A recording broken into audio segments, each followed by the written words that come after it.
En esta noche le vamos a dar un giro diferente a la muerte de Jesús e independientemente de que vamos a explicar qué fue lo que hizo Jesús en la cruz, también traigo para ustedes reportes científicos. Vamos a ver el lado ahora en esta noche de la ciencia, científicamente vista por cardiólogos y especialistas de la clínica más prestigiada del mundo, que es la Clínica Mayo, que se encuentra en Rochester, Estados Unidos.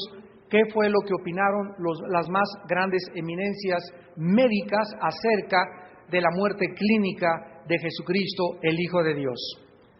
Sabemos claramente que después de todos los 6 juicios que Cristo llevó, culminaron con soltar a Barrabás, fue nuestra conferencia pasada, y crucificar a Jesucristo.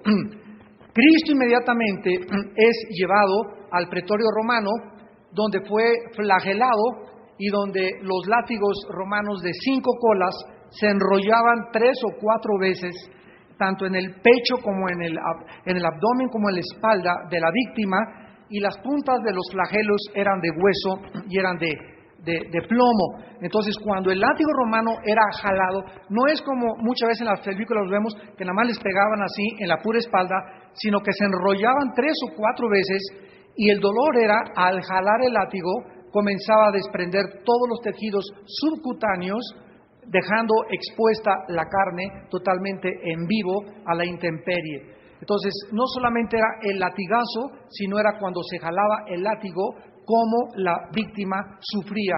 Y el propósito de esto era debilitar a la víctima para que se produjera un choque hipovolémico, que científicamente significa aumento de la presión arterial o pérdida del volumen sanguíneo, y debilitar a la víctima para que ya al ser crucificada, pues no tuvieran los romanos que esperar ahí más que 1 o 2 horas para que la persona pudiera morir y evitarse estarla ahí cuidando hasta que se desangrara y se muriera. Lo vamos a ver a continuación con muchos detalles en unos minutos. Cristo nació para morir. La principal razón de Cristo no fue su nacimiento. Ahora en diciembre lo celebramos, la Navidad. Sabemos que no nació el 24 de diciembre, Cristo nació en el mes de Nisan. Así que es importante que nosotros establezcamos que el nacimiento de Cristo, aunque lo festejemos y gracias a Dios que el Salvador nació hace 2000 años, lo más importante de la vida de Jesús no fue su nacimiento, no fue su vida, sino que lo más importante y donde se centra la enseñanza, el núcleo del Espíritu Santo en las Sagradas Escrituras, es en la muerte de Jesús.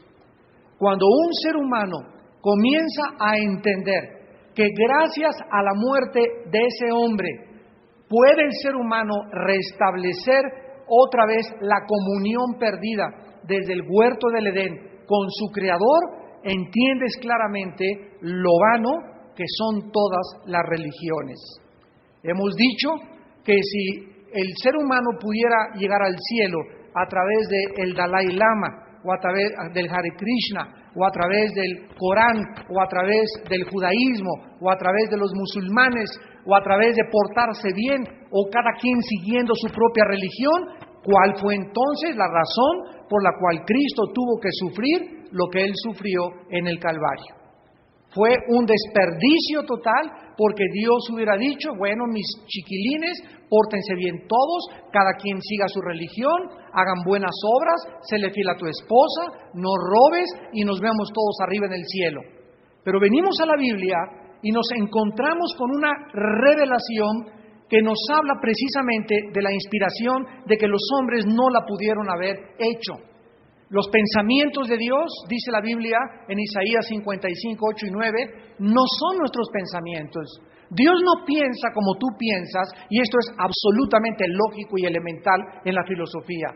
Si Dios existe y es un creador omnipotente, todopoderoso, que trasciende nuestra capacidad intelectual, es imposible que yo, con la mente de chinche que tenemos y el chip de pollos que tenemos comparados con el vastísimo conocimiento de Dios, nos atrevamos ni siquiera a arguir, a discutir, a pedirle cuentas y a colocarnos nosotros en la posición de jueces y traer a Dios al banquillo de los acusados y decirle: ¿por qué hiciste esto? ¿Por qué hiciste aquello? Si yo fuera Dios hubiera hecho las cosas mucho mejor que tú.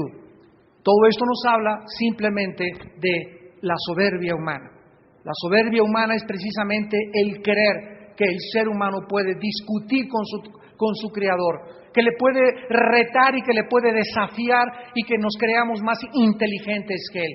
Entonces, desde esta perspectiva, tomando y partiendo del punto lógico elemental de que Dios es vastísimo en su conocimiento, a Él le agradó revelarnos nuestros pensamientos. Hemos visto que la Biblia nos revela que por nosotros mismos, por nuestras investigaciones científicas, por nuestras meditaciones, te puedes ir a Chapultepec, te puedes ir al Tíbet y quedarte ahí, meterte en un convento durante 25 años, aislado del mundo, tratando de, a través de la meditación, poder conocer a Dios y entender a Dios y entender sus caminos, y el cerebro se te va ahí a freír como un huevo.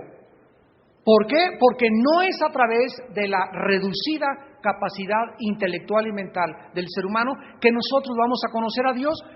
Dado esta limitación que tenemos y dado que el pecado ha hecho tanta destrucción y tantas tinieblas que hay en la mente humana, Dios tuvo que bajar a este mundo. La Biblia nos revela que Dios tuvo que bajar en la persona de su Hijo Jesucristo. Y Jesucristo dijo en Mateo 11:25, nadie conoce al Padre sino el Hijo, y a quien el Hijo lo quiera revelar. Entonces Dios manda a su Hijo a este mundo para revelarnos sus pensamientos. Jesús, cuando hablaba Jesús, la gente veía cómo hablaba Dios, porque era Dios hablando a través de su Hijo. Todas las acciones y todos los hechos que Jesucristo hizo nos hablan de cómo es Dios. Si alguien quiere conocer a Dios, necesitamos conocer antes a Jesucristo, porque al Padre le agradó revelarse Él a través de Jesucristo. Jesucristo dijo en Juan 14:6, yo soy el camino, yo soy la verdad y yo soy la vida. Nadie va al Padre si no es por mí.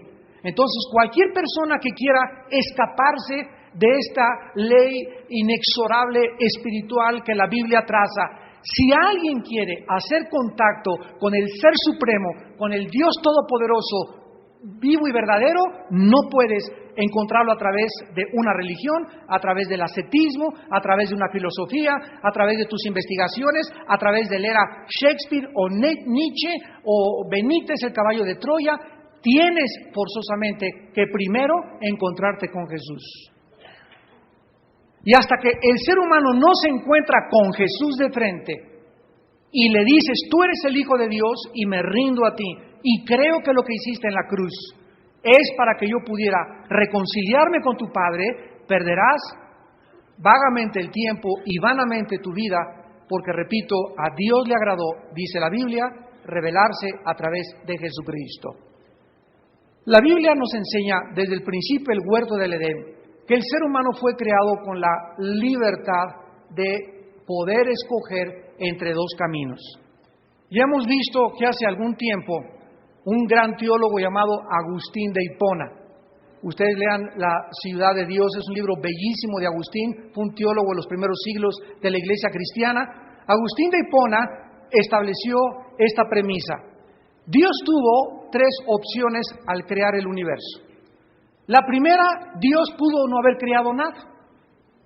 Nos podríamos preguntar en esta tarde, yéndonos profundamente, ¿por qué necesidad hubo de que Dios creara planetas, universo? ¿Qué acaso Dios no estaba contento con el Padre y con el Espíritu Santo, con el Hijo y con el Espíritu Santo en la eternidad? ¿Había necesidad de que Dios creara algo? Y si Dios creó algo, a mí me interesa saber por qué. Porque si Él es Dios y perfecto en sus atributos, en su sabiduría, en su inmutabilidad, en su omnisciencia, en su omnisapiencia, Él es el Todopoderoso, realmente Él no necesita nada, ¿no es verdad? Sin embargo, la Biblia nos revela que Dios, por amor y por gracia, diseñó crear un universo de criaturas dándoles a todas sus criaturas la capacidad de poder ellas mismas determinar amarlo a Él, servirlo a Él y someterse a sus leyes voluntariamente. Entonces Dios pudo no haber creado nada. Y si alguien dice en esta tarde, algún filósofo, bueno, si yo hubiera sido Dios, yo mejor no hubiera creado nada, ¿para qué tanto sufrimiento y para qué tanta sangre y para qué tantas guerras, etcétera, etcétera? Es una conclusión equivocada, porque nadie puede decir que la nada es mejor que lo algo. Yo el otro día le decía, casi ya no me encuentro ateos en el mundo, pero el otro día me encontré un profesor ateo en un viaje que hicimos mi esposa y yo a Cancún. Tuvimos una gran seminario de matrimonios ahí en Cancún hace como 2 semanas, y este maestro de una secundaria le hice la pregunta y le dije, lo interesante no es decir, ¿verdad?, que no hay Dios o que no hay nada, sino por qué hay algo. ¿Por qué hay algo en lugar de nada? Es la pregunta que tú debes de contestar, le dije a este muchacho. Entonces, si eres un agnóstico, agnóstico significa a sin gnosis, conocimiento, sin conocimiento. Si eres un agnóstico, tú no puedes ser un ateo. Ateo es a sin Dios, sin Dios.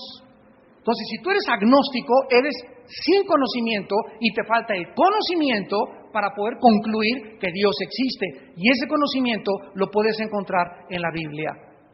Porque es la Biblia, repito, el instrumento que Dios escogió para revelarse, para que le conociéramos, para que nos vivificara, para que nos fortaleciera, para que comiéramos, es nuestro alimento diario, es lo que Dios diseñó para nuestra vida espiritual. Entonces, cuando nosotros vemos que alguien dice, hubiera sido mejor que no se creara nada, estamos en un caos filosófico, en un vacío, porque filosóficamente no se puede concluir que la nada es mejor que lo algo. Ya que no sabe lo que es la nada, es como a un ciego decirle, oye, las nubes son como el algodón, lo dejas igual. Porque no tiene un punto de referencia el ciego. El ciego, para poder determinar cómo es la nube, necesitó algún día en su vida haber conocido el algodón para poder tener un punto de referencia y decir, es blanquito y suavecito, así son las nubes. Pero si ni siquiera tiene un punto de referencia sin conocer el algodón, no hay nada con que explicarle a un ciego cómo es una nube. Así nosotros necesitábamos un punto de referencia para poder entender y conocer a Dios. En segundo lugar, Dios pudo haber creado un universo donde no hubiera pecado, donde no hubiera habido nunca una rebelión angelical de Luzbel o Lucifer, donde Adán y Eva no se hubieran, nuestros primeros padres, rebelado contra Dios y siempre hubieran vivido y hubiéramos poblado la tierra con puros seres. Pero en esta segunda opción, si Dios hubiera escogido que no hubiera pecado, hubiera creado un universo de robots. Claro que lo pudo haber hecho Dios y pudo haber creado seres humanos sin la capacidad de que libremente escogieran ir en contra o someterse a sus leyes. Y hubiera sido un mundo de robots. Nos hubiera dado solamente cuerda a Dios para que le dijéramos, ámame, ámame, ámame, ámame, ¿verdad? Sin tener ninguna capacidad, ni ninguna volición intelectual, ni del alma, para poder decir realmente, yo escojo verdaderamente creer en ti o no creer en ti. Y en tercer lugar, a Dios, de acuerdo a la Biblia, le agradó crear un universo donde sus criaturas pudieran escoger y convertirse en agentes morales entre el bien y entre el mal. Dios hizo un universo donde pintó una raya, una frontera, donde delineó los parámetros para decirnos, los que pasen de este lado, hay estas consecuencias, los que se queden de este lado, estas son las consecuencias. Y cuando Dios creó a Adán y Eva tenían el potencial dentro de su alma para poder decidir rebelarse o no, o mantenerse fieles y sumisos a su Creador. La historia nos cuenta que nuestros primeros padres se rebelaron. Y la primera consecuencia inmediata de la rebelión contra Dios, cuando le dijeron, no necesitamos que tú nos gobiernes, no necesitamos que tú nos digas qué es bueno, qué es malo, nosotros podemos decidir qué es bueno y qué es malo, yo puedo gobernar mi vida, yo no necesito ninguna fuerza externa que me pueda decir que yo quién soy ni de dónde vengo, yo tengo la capacidad, se llama humanismo esto, para poder determinar el origen del universo, quién soy, a dónde me dirijo. En ese momento, cuando se rebelaron contra Dios, la Biblia dice que los dos murieron. En ese momento es lo que la ciencia conoce como el envejecimiento.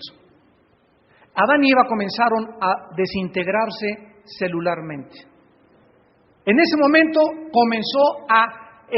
comenzaron ellos a desintegrarse celularmente y comenzaron a envejecer y a dirigirse a un punto donde tú y donde yo nos estamos dirigiendo, que es la muerte.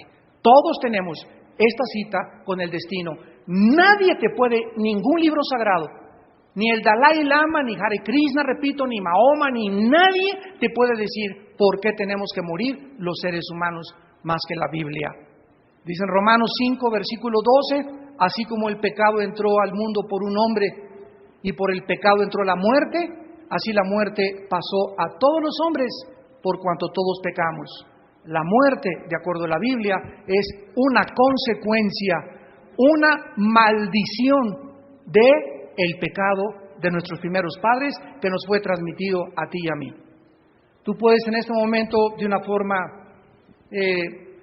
veraz, ¿verdad? Y válida, decirme, bueno, ¿qué culpa tengo yo de que ese par de tórtolos allá hace 6,000 años hayan pecado? ¿Qué culpa tengo yo de esos pecados? Te voy a contestar con un cuento. Iba un granjero en el campo y estaba recogiendo a todas las calabacitas que estaban podridas y las estaba echando en el fuego. Y había una calabacita así chueca. Y entonces el granjero estaba ofreciéndoles a las calabacitas la medicina para poder enderezarse. Y la calabacita chueca le dice al granjero, ¿por qué me vas a echar en el fuego? Yo no tengo la culpa de haber nacido chueca. Y el granjero le contesta, no vas a ser echada en el fuego porque naciste chueca, sino porque no quisiste enderezarte. Entonces, si alguna persona quiere, o los que nos ven por la televisión, decir y arguir con Dios, yo no tengo la culpa de que alguien haya pecado y me haya transmitido eso, ok, eso es lo que se llama el pecado original. No tiene la culpa de ese pecado, pero sí tiene la culpa ahora, en este momento que me estás escuchando y que Dios te ofrece sanarte mediante la muerte de Cristo, decir, quiero seguir chueco y morirme chueco. Entonces no hay absolutamente injusticia de parte de Dios. Nunca habrá una sola alma en el infierno que antes no haya sido amada por Dios. Dios no va a mandar a nadie a la condenación eterna que antes no haya sido amada por Él y que haya oído el mensaje de la salvación. Esta importancia de la muerte, por la cual todos tenemos que morir, condenó a los hombres a una prisión donde vemos que a través de las religiones, miren, no hay una sola tribu, una sola cultura, una sola civilización en la historia, señores sociólogos y historiadores que me escuchan. No existe una sola tribu a cualquier parte de cualquier época de la historia a la que tú vayas que no hayan adorado a un Dios. Todas las culturas, los egipcios enterraban a sus muertos y les ponían comida y les ponían una espada. Algo les decía que le iban a necesitar en la otra vida. El animismo, que es la religión de los espíritus.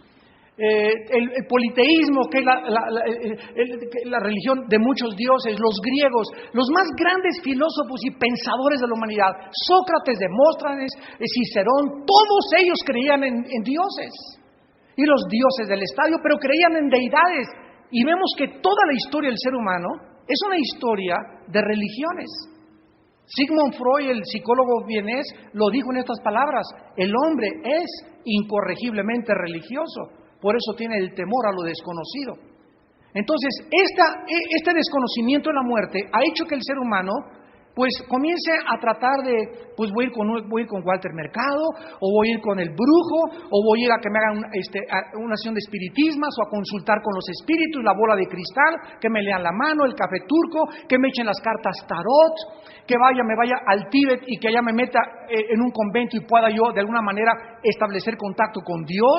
El ser humano ha buscado desesperadamente y de una forma hueca y vacía a Dios a través de todos los siglos.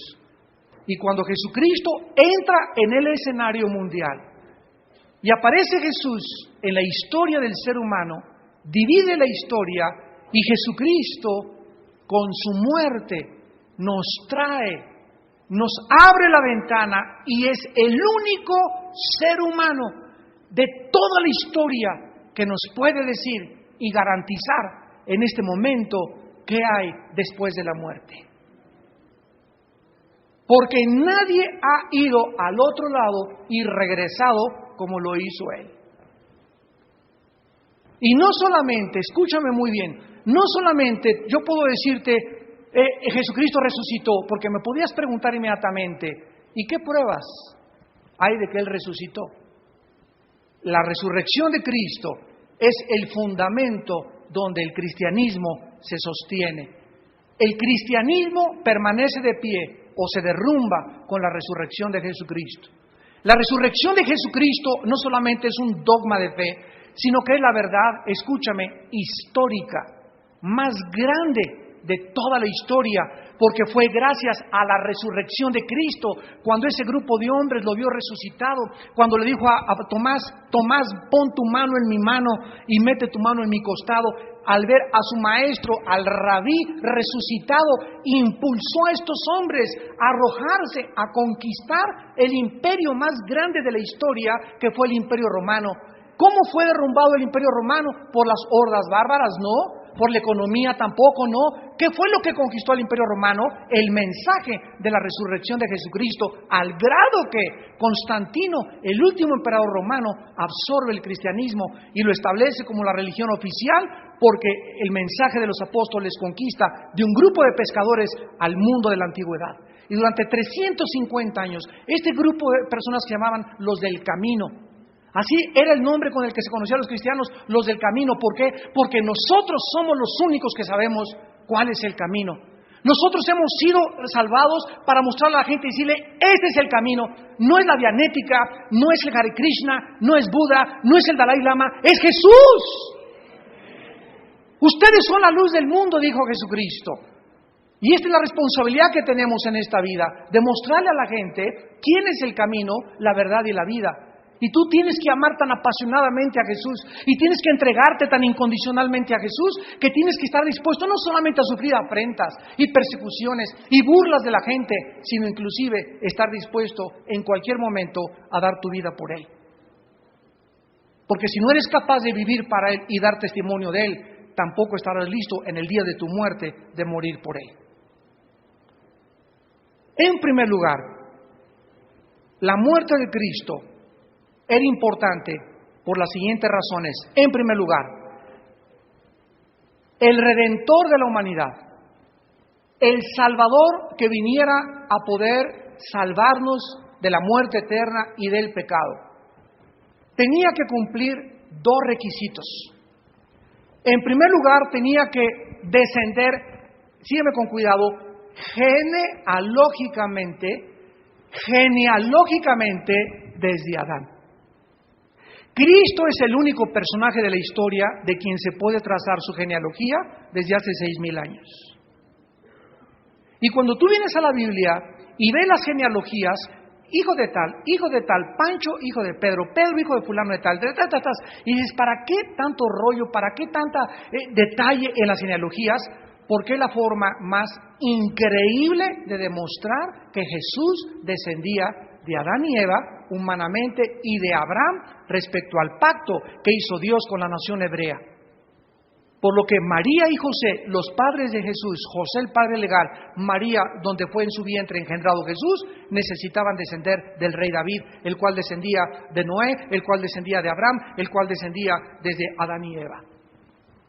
Y en segundo lugar, el Mesías y el Salvador del mundo tenía que ser Dios y tenía que ser hombre al mismo tiempo.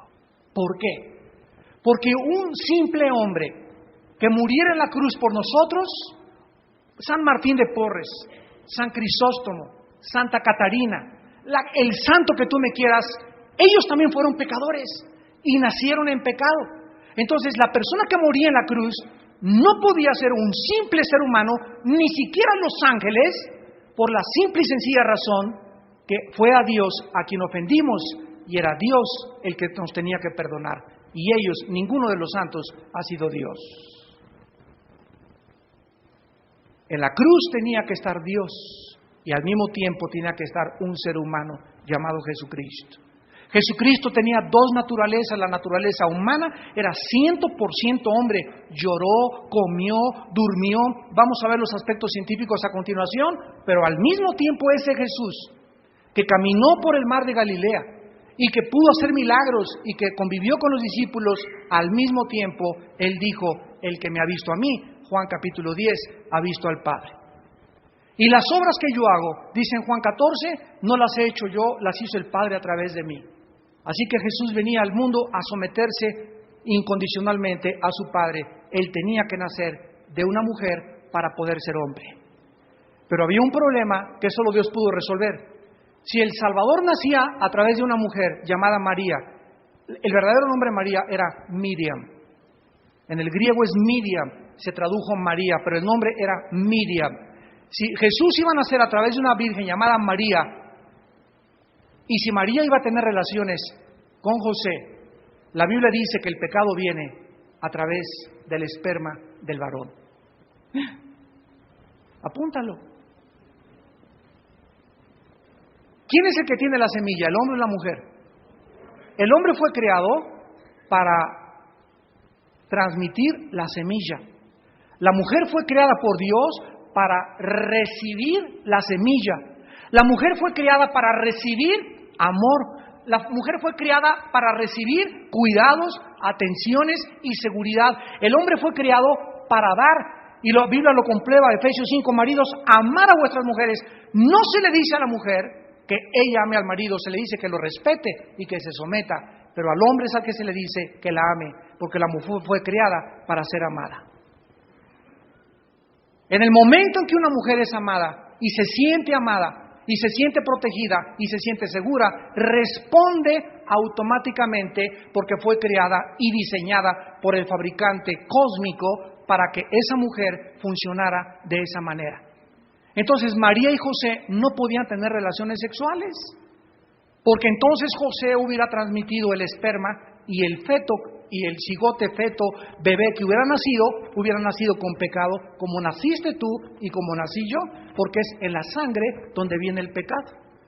Entonces Dios lo resuelve haciendo que María y José no tengan relaciones. Se le aparece un ángel y le dice a María: vas a quedar embarazada. María se espanta.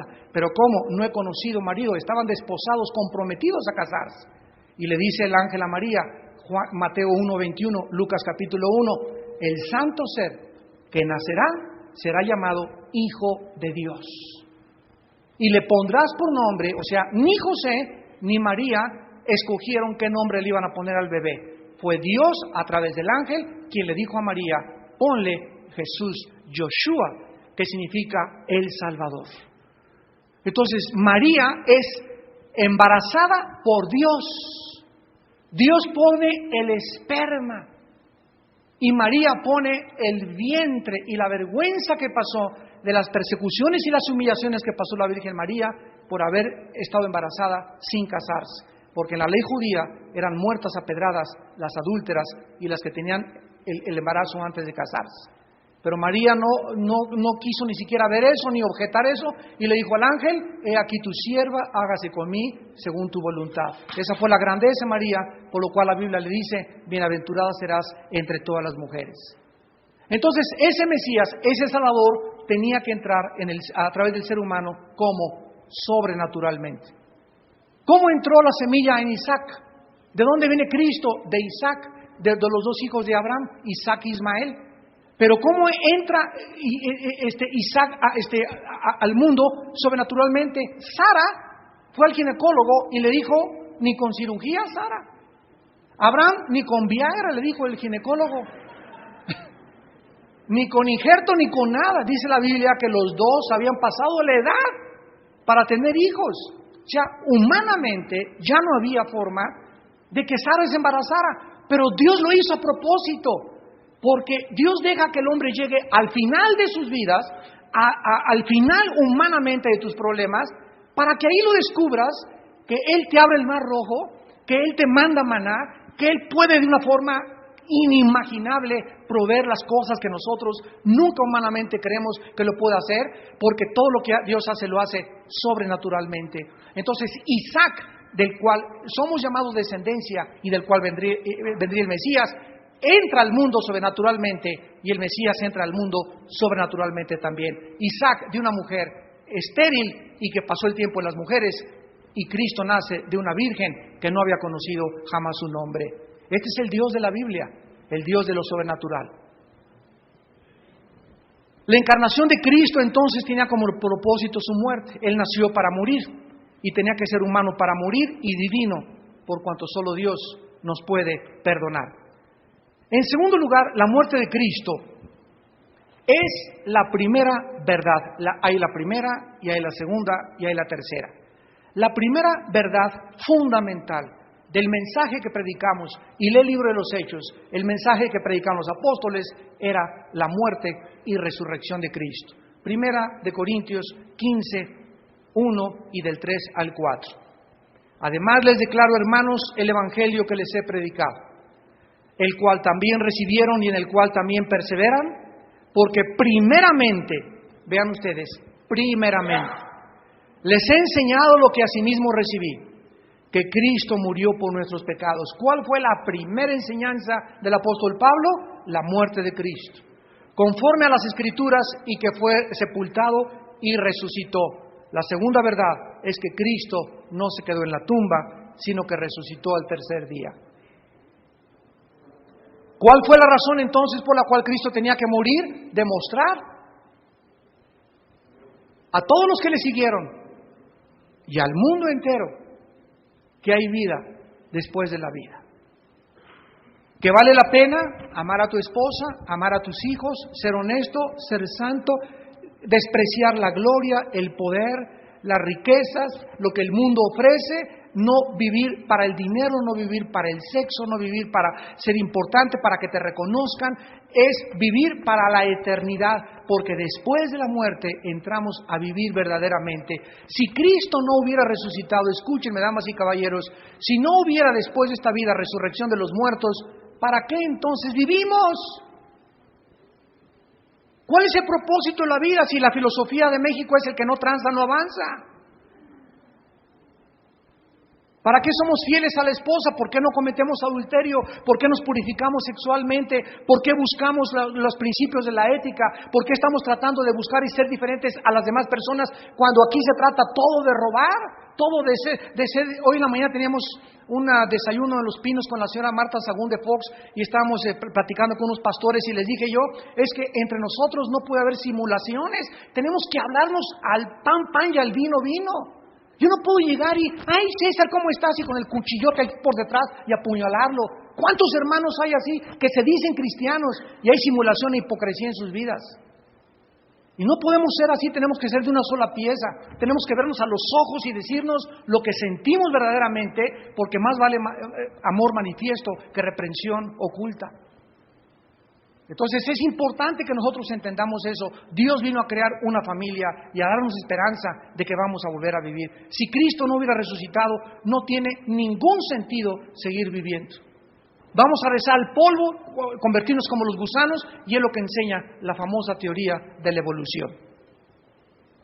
A continuación quiero presentarles a ustedes el estudio médico realizado por el doctor William Edwards, patólogo de la Clínica Mayo de Rochester, Massachusetts. La Clínica Mayo, el Hospital General de Boston y el hospital principal que existe en Estados Unidos son los dos mejores hospitales y clínicas del mundo entero. Este estudio que a continuación les comparto apareció en la revista Journal of the American Medical Association, o sea, Diario de la Asociación Médica Americana, el día 21 de marzo de 1986, y lo puedes verificar en el Internet. 21 de marzo de 1986. Esta revista es la más prestigiada en el mundo de investigación médica científica y la primera en circular de ejemplares a nivel mundial. El doctor William Edwards comienza su examen diciendo lo siguiente: no cabe duda que los rigores de las caminatas de Jesús. ¿Ustedes saben cuánto caminaba Jesús? O sea, Jesús era un atleta. Jesús era un hombre, sin ninguna duda, absolutamente saludable. Y la dieta de Jesús era agua, vegetales y frutas, nada más. Y miel, era lo único, y peces también, comía peces, pescados, era la dieta de Jesucristo. Si Él no hubiera tenido esta salud, no hubiera podido resistir lo que Él resistió y lo que vamos a escribir a continuación en la tortura y todo lo que lo hicieron sufrir. Se asume pues que Jesús estaba en perfectas condiciones físicas antes de su captura. La Biblia enseña que en el huerto de Getsemaní Cristo sudó sangre. Muy bien, este fenómeno de sudar sangre clínicamente se llama hematidrosis, con H, hematidrosis o sudor sanguinolento. Esto suele ocurrir, dice el médico, en estados altamente emocionales, cuando la hemorragia de las glándulas sudoríparas ocasionan que la piel quede excesivamente frágil. Probablemente la pérdida sanguínea en el huerto de Getsemaní fue mínima. Sin embargo, la fragilidad cutánea resultante ocasionó más tarde una gran pérdida durante la flagelación. La flagelación o los latigazos que sufrió Jesús de manos de los soldados romanos, que eran expertos en tortura, le produjo laceraciones profundas. Estos látigos estaban formados de 5 colas con puntas de plomo y de hueso. Se enrollaban en el cuerpo de la víctima y le desgarraban la mayor parte de los tejidos subcutáneos de la espalda y del pecho. Por medio de estos castigos, los soldados pretendían debilitar a la víctima, llevarla a un estado muy cercano al colapso o a la misma muerte. El grado de pérdida determinaba generalmente el tiempo de la víctima en la cruz. La pérdida apreciable de sangre preparó el terreno para un estado de shock hipovolémico. Shock hipovolémico. ¿Qué significa esto? Hipovolemia es la disminución del volumen sanguíneo, ya sea por pérdida de sangre o por deshidratación. Inmediatamente después, la hipovolemia disminuye la presión circulatoria, por lo que también disminuye la presión de la sangre que regresa al corazón. Esto disminuye la cantidad de sangre que sale del corazón y a esto se le llama estado de shock. El sistema circulatorio puede recuperarse mientras el grado de la hemorragia no pase de cierta cifra, pero una vez cruzada esta cifra crítica, bastan unos pocos mililitros para establecer la diferencia entre la vida y la muerte. En el caso de Cristo, no se consideró la hipovolemia como la causa de su muerte. O sea, vamos a ver que ahora la ciencia, a la luz de la cardiología moderna, nos dice la causa de la muerte de Jesús. Si tú le preguntas a cualquier persona, ¿qué fue lo que clínicamente le ocasionó la muerte a Cristo? Te van a decir el desangramiento, los latigazos. O sea, ¿qué murió Cristo? ¿De un ataque al corazón o murió por sofocación, como morían todas las víctimas? Nadie te puede contestar esa pregunta. ¿Y sabían ustedes que 1000 años antes de Cristo, en el Salmo 22, se encontraba de que iba a morir Jesús? Lo vamos a ver al final. Las heridas de la espalda fueron cubiertas con un manto de púrpura. Después de la flagelación le dieron 39 latigazos. Los judíos no permitían que pasaran de 40. Y la Biblia dice que Él no pudo cargar el patíbulum. O sea, Cristo no cargó una cruz así. Cargó el palo central, nada más. Y al llegar al monte le ponían el travesaño. Entonces, Cristo no pudo cargar ese patíbulum desde el pretorio romano porque había cerca de 1 kilómetro de distancia y le pusieron un manto de púrpura al comenzar a cargar la cruz, el cual al llegar al monte Calvario le arrancaron el manto de púrpura y entonces reabrió sus heridas que estaban ya coaguladas y arrancaron su piel de toda la espalda y de todo el pecho de la sangre que tenía coagulada. Esto sucedió cuando lo prepararon para acostarlo sobre la cruz. Seguramente su estado físico y emocional, antes de la crucifixión, ya era severo y posiblemente crítico. Durante la crucifixión, los brazos de la víctima no eran totalmente estirados, sino que eran puestos así, no eran así, sino que eran así. Y los clavos eran colocados no aquí en las muñecas, sino en el hueso radio y en los huesos del carpo. Aunque no producían fracturas, el daño al periósteo, que la membrana que cubre a los huesos, era dolorosísima. Los clavos también le cortaron el nervio mediano. lo cual debió haberle ocasionado a Jesús espasmos intensísimos de dolor y calambres en los dos brazos durante el procedimiento. Todo esto debió haberle producido una parálisis en parte de sus manos, porque los ligamentos atrapados en el trayecto de los clavos ocasionan médicamente lo que se llama una mano en garra. Los clavos de los pies le atravesaron los huesos del tarso y también le ocasionaron lesiones en los nervios. Los clavos, sin embargo, no producían una pérdida sanguínea importante. El mayor efecto fisiológico de un crucificado era la interferencia para respirar normalmente. Especialmente cuando el crucificado hacía, eso se llama exhalación. Cuando el crucificado quería exhalar, el cuerpo tiende a fijar el tórax en el estado de inspiración. Y de acuerdo a este análisis, la respiración fue primordialmente con el diafragma y de forma superficial, resultando en retención de dióxido de carbono en la sangre. Y esto, junto con la fatiga muscular, le ocasionó a Jesús calambres musculares y contracciones intermitentes. La exhalación, o sea, la soltada del aire, requería que el cuerpo se empujara con los pies que estaban sostenidos con una tablita y flexionando los codos. Estos esfuerzos colocaron el peso total del cuerpo de Jesús en los huesos del tarso y en los nervios cortados de los pies y de las muñecas, produciéndole dolores intensísimos, dolorosísimos, espantosos, sin contar el dolor de la espalda al frotarse las heridas abiertas contra el patíbulo de la madera.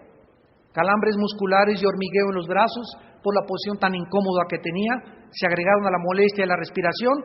Cada movimiento y cada vez que Jesús respiraba era un dolor indescriptible, fatigante, agonizante, lo cual casi siempre llevaba a la asfixia. Otros factores que contribuían a la muerte de un crucificado variaban, pero básicamente los crucificados morían por pérdida sanguínea o asfixia por fatiga y sofocación. Otras eran deshidratación, arritmias cardíacas inducidas por el estrés, insuficiencia cardíaca por la acumulación rápida del líquido en la cavidad pericárdica o en cavidad pleural y la fractura de los huesos por debajo de las rodillas que les rompían las rodillas para que el crucificado se colgara y se asfixiara y muriera más rápidamente. Dice el doctor Edwards, concluyendo su reporte en los aspectos médicos de la muerte, en primer lugar, la naturaleza de las heridas del costado de Jesús y la causa de la muerte, porque Jesús duró de las 9 de la mañana a las 3 de la tarde colgado en la cruz, o sea, 6 horas, que es el número del ser humano. Y Él murió exactamente a las 15 horas, a las 3 de la tarde. En el Evangelio de Juan, capítulo 19, versículo 34, la Biblia dice, pero uno de los soldados le abrió el costado con una lanza y al instante salió sangre y agua. Algunos han tratado de afirmar que fue una perforación abdominal y que el líquido que le salió era líquido de orina o de otro origen. Sin embargo, la palabra griega para costado es pleura, lo cual demuestra claramente que se refiere al tórax, implicando a un lado de las costillas. De acuerdo a lo anterior, la cardiología moderna nos establece que el líquido que salió del costado de Jesús correspondía al líquido pericárdico.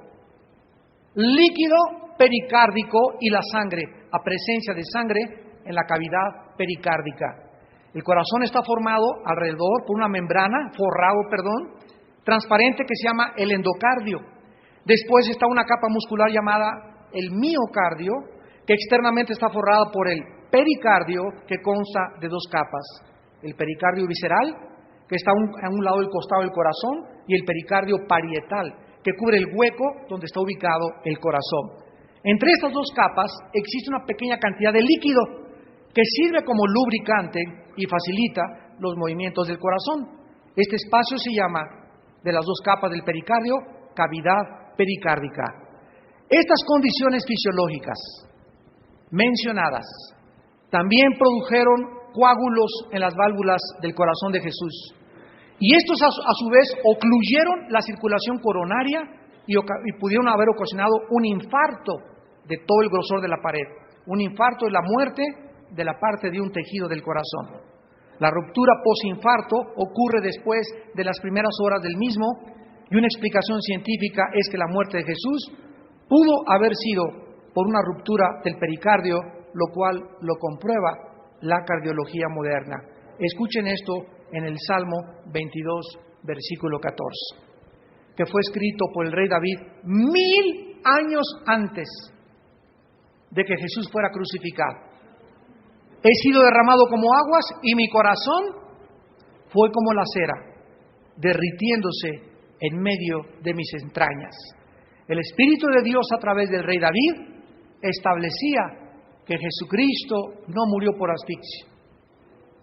Cristo no murió por un ataque al corazón, un tejido roto, ya vimos lo que es un ataque al corazón, un infarto. Cristo no murió por desangramiento ni por deshidratación. Cristo murió cuando el soldado le atraviesa la lanza y sale la mezcla del agua combinada con la sangre. Los cardiólogos dicen que ya esto implicaba que Jesús ya estaba muerto. Cristo tampoco murió cuando le entierran la lanza. En la mezcla de agua con sangre, que es lo último que queda en la cavidad pericárdica, implica que Cristo le explotó el corazón segundos antes. ¿Qué fue lo que mató a Cristo? Cristo murió de dolor moral. Fue tan intensa la separación de su padre cuando gritó: Lama, lama sabactani, ¿por qué me has abandonado? Cuando tus pecados y mis pecados eran puestos sobre su cuerpo. En ese momento Jesús no pudo resistir más. El perfecto, humilde, santo, justo, hecho más sublime que los cielos, hijos de Dios, el que jamás en su vida había sido pecado, por nosotros se hace pecado. Y es en ese momento cuando Jesucristo, por el dolor moral, si tú tienes un hijo y tú sabes lo que es sufrir por un hijo, si tú has sufrido la muerte por una persona, por tu esposa, por tu esposo, muchos hasta por su perro, si tú sabes lo que es ese dolor moral de saber, y ahora imagínate el dolor por millones de personas, lo que el pecado hizo a la raza humana fue lo que mató a Jesucristo en la cruz. ¿Qué fue lo que mató a Cristo en la cruz? Tus pecados y mis pecados. No fueron los judíos, no fueron los romanos, fuimos nosotros. Tú y yo somos culpables de esa crucifixión y de esa muerte y de esa tortura y de todo lo que Él sufrió. 750 años antes de que Cristo naciera, el profeta Isaías, en el capítulo 53, escribió: despreciado y desechado entre los hombres. ¿Y tú te quejas que te hicieron cara de fuchi? ¿Te quejas de que la gente te trata mal? ¿Te quejas de que la gente habla mal de ti? ¿Eres tan hipersensible que cualquier cosa te lastima? Cuando nuestro Salvador fue despreciado desde que estaba en el vientre de María, tuvieron que huir a Egipto porque ya los iban persiguiendo, y María comenzó a buscar un lugar donde tocar la puerta en las posadas. Ábranme.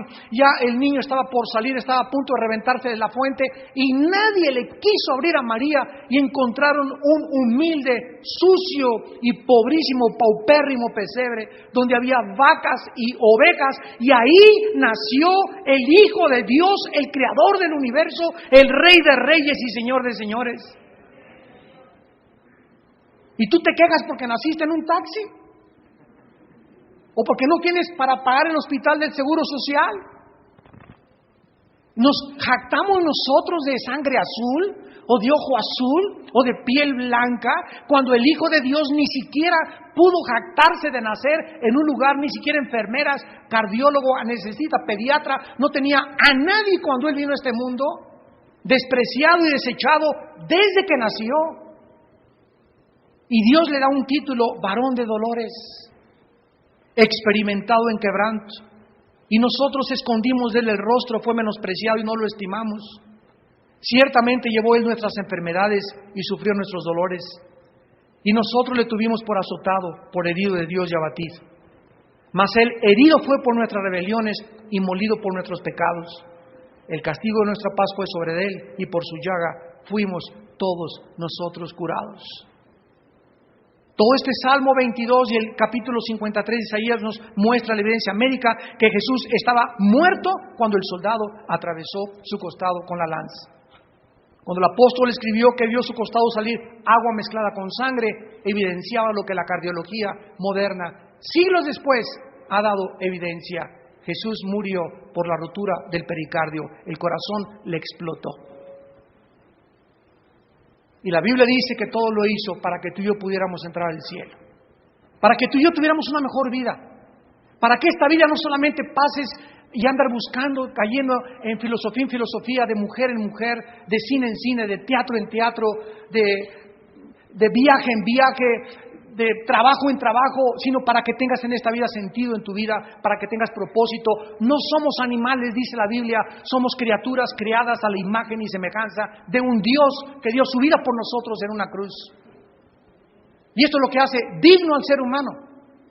Ayer me decía mi esposa que fueron visitadas en Toluca por la directora de Derechos Humanos y les preguntaba ella, ¿ustedes qué las mueve? La dignidad, le contestó mi esposa, señora, querida señora. La dignidad que tenemos como mujeres, la dignidad que tenemos como hijas de Dios, eso es lo que nos mueve, recobrar nuestra identidad y saber que valemos. Si tu esposo te dice no vales, eres un cacahuate, eres una pobre mujer y mi mamá me dijo que no me casara contigo, no le creas, no le escuches, contéstale, soy hija de Dios.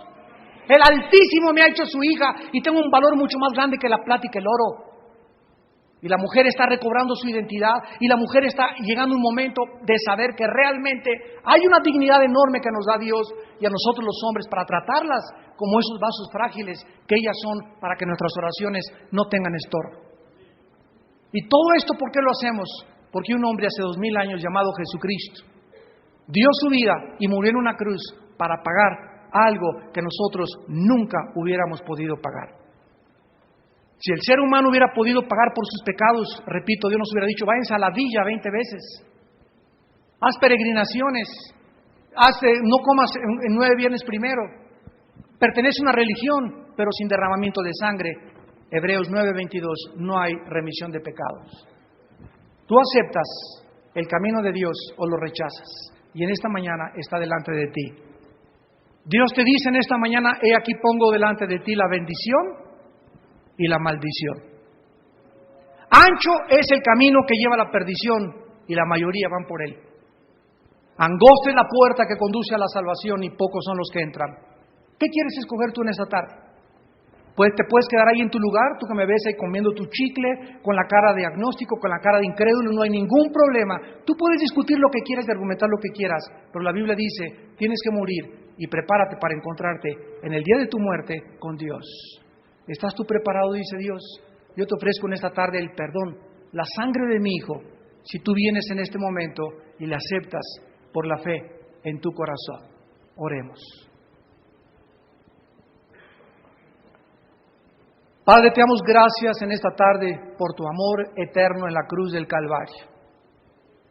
Porque de tal manera amaste al mundo que nos diste a tu Hijo unigénito.